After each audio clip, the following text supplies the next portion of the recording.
6 अप्रैल 1927 को विशेष सेशन जज ए हैमिल्टन ने 115 पृष्ठ के निर्णय में प्रत्येक क्रांतिकारी पर लगाए गए आरोपों पर विचार करते हुए लिखा कि यह कोई साधारण ट्रेन डकैती नहीं, अपितु ब्रिटिश साम्राज्य को उखाड़ फेंकने की एक सोची समझी साजिश है।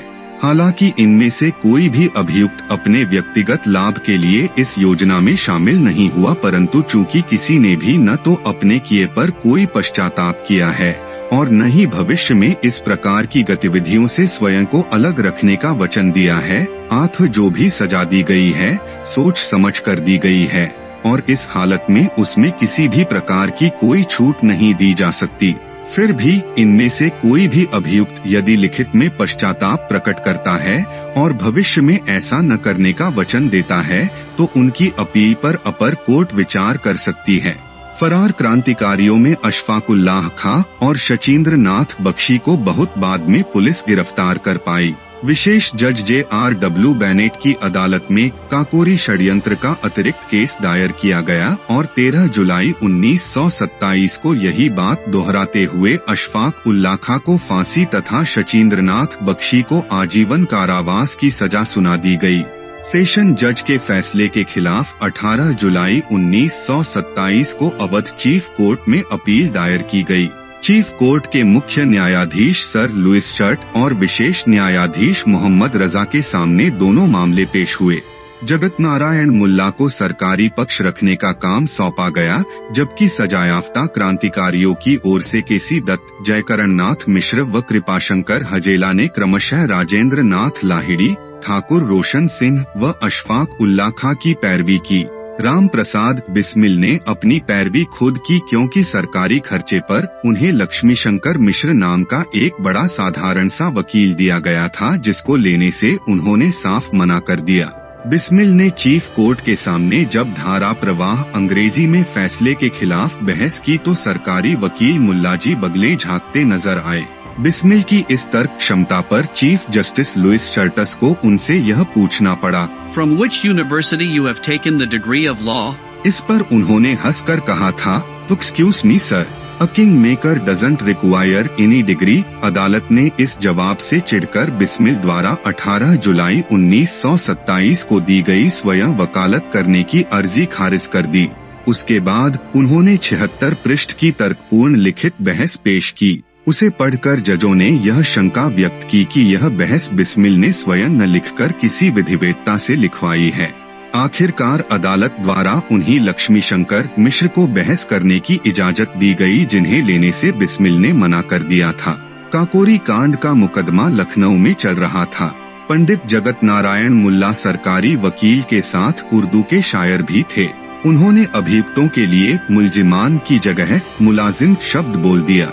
फिर क्या था, पंडित राम प्रसाद बिस्मिल ने तपाक से उन पर ये चुटीली फप्ती कसी, मुलाजिम हमको मत कहिए, बड़ा अफसोस होता है। अदालत के अदब से हम यहाँ तशरीफ लाए हैं। पलट देते हैं हम मौजवादिस अपनी जुर्रत से कि हमने आंधियों में भी चिराग अक्सर जलाए हैं। उनके कहने का मतलब था कि मुलाजिम वे नहीं बल्कि मुल्ला जी हैं जो सरकार से तनख्वाह पाते हैं। वे तो राजनीतिक बंदी हैं, अतः उनके साथ तमीज से पेश आएं। इसके साथ ही यह चेतावनी भी दे डाली कि वे समुद्र की लहरों तक को अपने दुस्साहस से पलटने का दम रखते हैं। मुकदमे की बाजी पलटना कौन सी बड़ी बात है। भला इतना बोलने के बाद किसकी हिम्मत थी जो बिस्मिल के आगे ठहरता।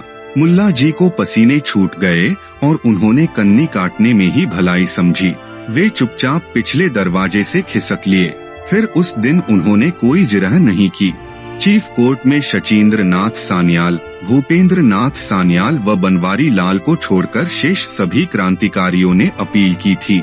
22 अगस्त 1927 को जो फैसला सुनाया गया उसके अनुसार राम प्रसाद बिस्मिल, राजेंद्र नाथ लाहिड़ी व अशफाक उल्लाह खां को IPC की दफा 121A व 120B के अंतर्गत आजीवन कारावास तथा 302 व 396 के अनुसार फांसी एवं ठाकुर रोशन सिंह को पहली 2 दफाओं में 5 से 5 कुल 10 वर्ष की कड़ी कैद तथा अगली 2 दफाओं के अनुसार फांसी का हुक्म हुआ। शचींद्र नाथ सान्याल, जब जेल में थे तभी लिखित रूप से अपने किए पर पश्चाताप प्रकट करते हुए भविष्य में किसी भी क्रांतिकारी कार्रवाई में हिस्सा न लेने का वचन दे चुके थे। इसके आधार पर उनकी उम्र कैद बरकरार रही। शचीन्द्र के छोटे भाई भूपेंद्र नाथ सान्याल व बनवारी लाल ने अपना जुर्म कबूल करते हुए कोर्ट की कोई भी सजा भुगतने की अंडरटेकिंग पहले ही दे रखी थी, इसलिए उन्होंने अपील नहीं की और दोनों को 5 से 5 वर्ष की सजा के आदेश यथावत रहे।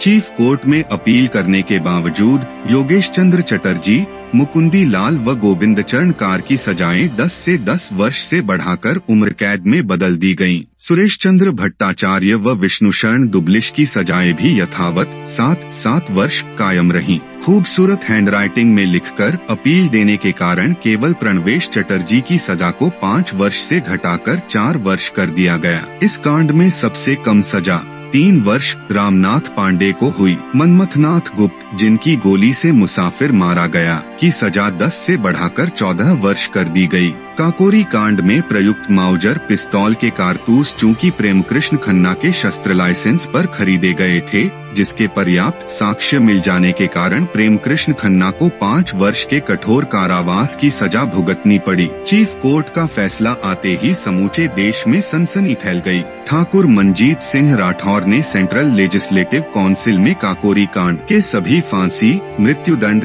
प्राप्त कैदियों की सजाएं कम करके आजीवन कारावास, उम्र कैद में बदलने का प्रस्ताव पेश करने की सूचना दी। काउंसिल के कई सदस्यों ने सर विलियम मोरिस को, जो उस समय संयुक्त प्रांत के गवर्नर थे, इस आशय का एक प्रार्थना पत्र भी दिया, किंतु उन्होंने उसे अस्वीकार कर दिया। सेंट्रल काउंसिल के 78 सदस्यों ने तत्कालीन वायसराय व governor general Edward Frederick Lindley Wood को शिमला में हस्ताक्षर युक्त मेमोरियल भेजा, जिस पर प्रमुख रूप से पंडित मदन मोहन मालवीय, मोहम्मद अली जिन्ना, NC केलकर, लाला लाजपत राय, गोविंद वल्लभ पंत आदि ने हस्ताक्षर किए थे, किंतु वायसराय पर उसका भी कोई असर न हुआ। अंत में मदन मोहन मालवीय के नेतृत्व में 5 व्यक्तियों का एक प्रतिनिधि मंडल शिमला जाकर वायसराय से मिला और उनसे यह प्रार्थना की कि चूंकि इन चारों अभियुक्तों ने लिखित रूप में सरकार को यह वचन दिया है कि वे भविष्य में इस प्रकार की किसी भी गतिविधि में हिस्सा न लेंगे